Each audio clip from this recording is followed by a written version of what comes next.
I actually prepared my speech for 20 minutes, so please stop me. And if we have any questions, then we can continue the discussion later.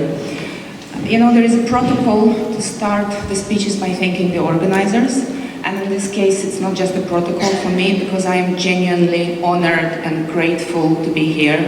And I want to thank, of course, the LGBT Alliance for organizing the event, but also for Women Scotland for incredible work that you have been doing.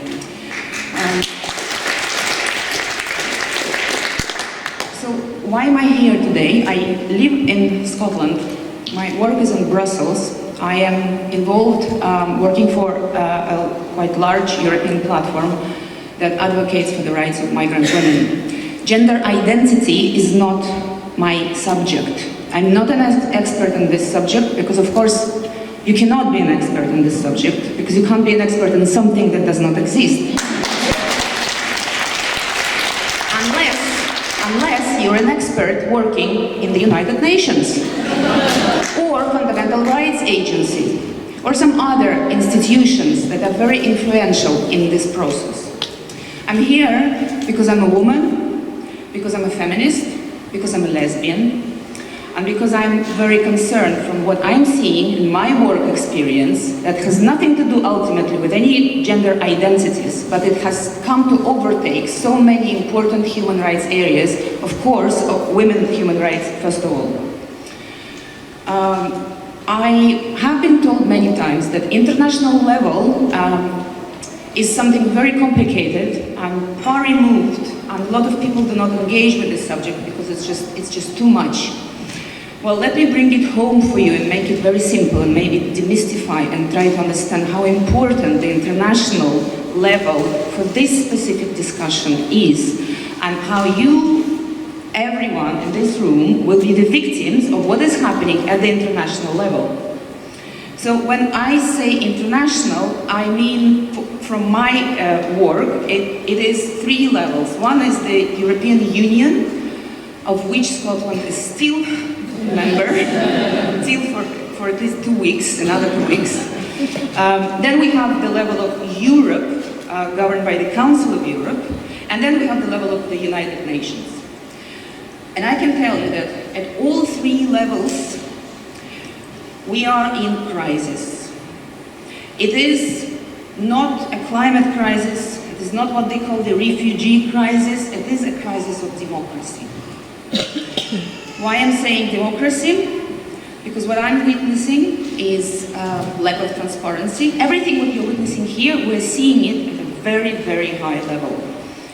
It's corruption, in my opinion, very, very deep corruption that requires very strong anti-corruption journalists to be on top of these cases and stories.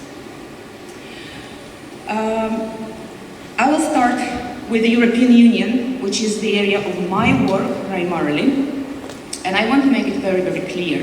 I think, Simon, you mentioned the parameters that we all need when we speak about laws. Thankfully, there are still parameters that exist in the European Union legislation. Let's be very, very clear that the foundational law of the European Union, the treaties on which European Union stands, they are founded on the principles of equality between women and men. It's fundamental in the European law. It is not the equality between gender fluid, demi-queer, pansexuals. It is an equality between women and men. The characteristic of sex is explicitly enshrined in the fundamental law of the European Union as a protected characteristic. And then, of course, homosexuality as well. European Union, like Council of Europe and like the United Nations, is a system that looks like a triangle. If you understand, if you're a political citizen, which I believe majority of Scottish people are, you will understand how the European and international structures function, because it's exactly the same.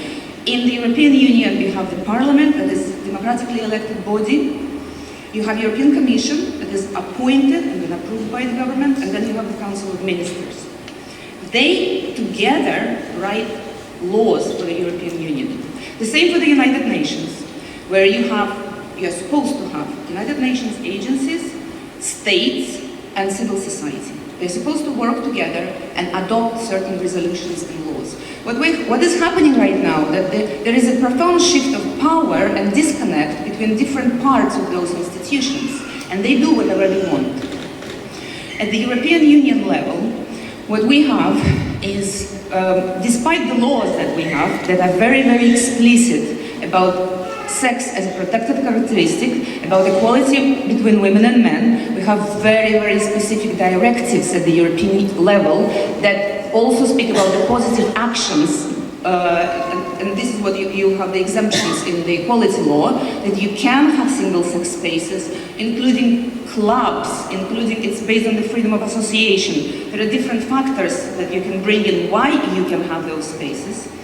Despite all of those legal obligations, what we have right now is that there are calls, for example, coming out of the European Commission for funding that is allocated for violence against women.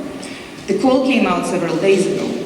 There is one stream which should be dedicated to gender-based violence. When you look at the definition of gender-based violence, it is non-legal definition, because by gender they mean gender identity and gender expression. That means that this is what they used to call the Daphne stream. If any of you are working in violence against women sector, you would know this is the source of income for a lot of women's rights organizations who are working on violence against women. They have been deprived of this stream of money right now. The other important call that is right now, if you go on the European Commission website, is on combating discrimination on the grounds of homosexuality, with a note, with a specific focus on transgender persons. So what we have certain institutions, certain parts in those structures populated by people, and I emphasize this because it comes from specific individuals who are pushing, stepping outside of the law and pushing certain institutions to produce documents such as this call, where the non-legal language is inside those calls. So then we have the European Parliament. In the European Parliament, you would be surprised, we have a lot of inter-parliamentarian groups and committees. Which do you think is the largest one? It's the LGBTQ and so forth. It is, because this is the biggest problem in the European Union, right? The influence of parliamentarians cannot be underestimated because they are legislating, right? We have the same situation in the Commission, and to some extent it's a little bit different in the Council, because Council is represented by states, and there are a lot of conservative states right now in Europe who do not want to hear anything about any gender identities.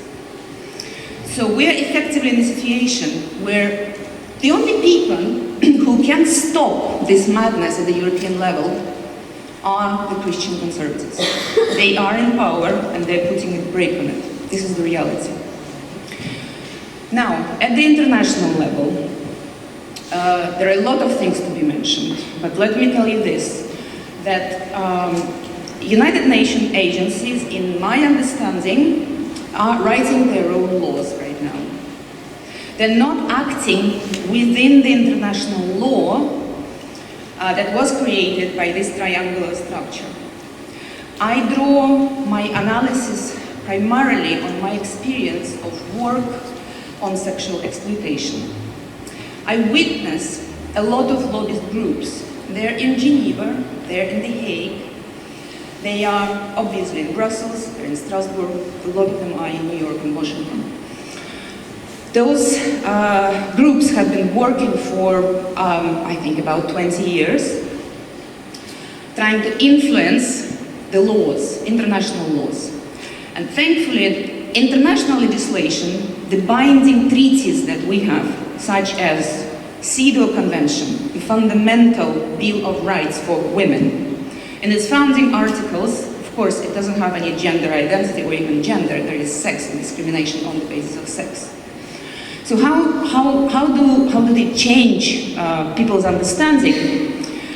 They cannot directly influence the hard laws, so they're working around the soft laws. And soft laws, 1 minute. Soft laws are all those recommendations, declarations, little appendixes that are produced, different reports.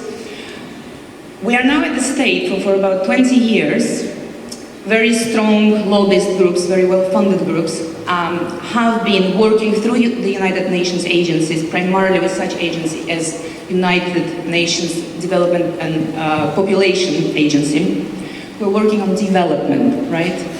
Those agencies, I'm sorry to say, are mostly represented by very wealthy, very white, gay men. This is important. If there are journalists, press in the room, I invite you to have a very close look at the profiles of those people. When we have people who are in UNICEF, the Children's Rights Agency, writing the manuals on gender identity and then spreading it globally. Why it is important, and I'm going to finish here, for all of you, is because when you open those manuals, such as the manual for parliamentarians lobbying on gender identity, on sexual orientation and gender identity, it's a very important document. It is used around the world to go to different members of parliament, and you go under the good practices, how it can be done. You know which country or which place you find there? Scotland. You're listed there as one of those places where it works very well to impose the concept of gender identity on your politicians, through your education groups, through the LGBT groups. And why it happened, I think, for many reasons, but one reason is because we, the civil society, were in coma. And I invite everyone to wake up and start acting like political citizens and recognize that it is a very deep democratic crisis that we are going through. Thank you.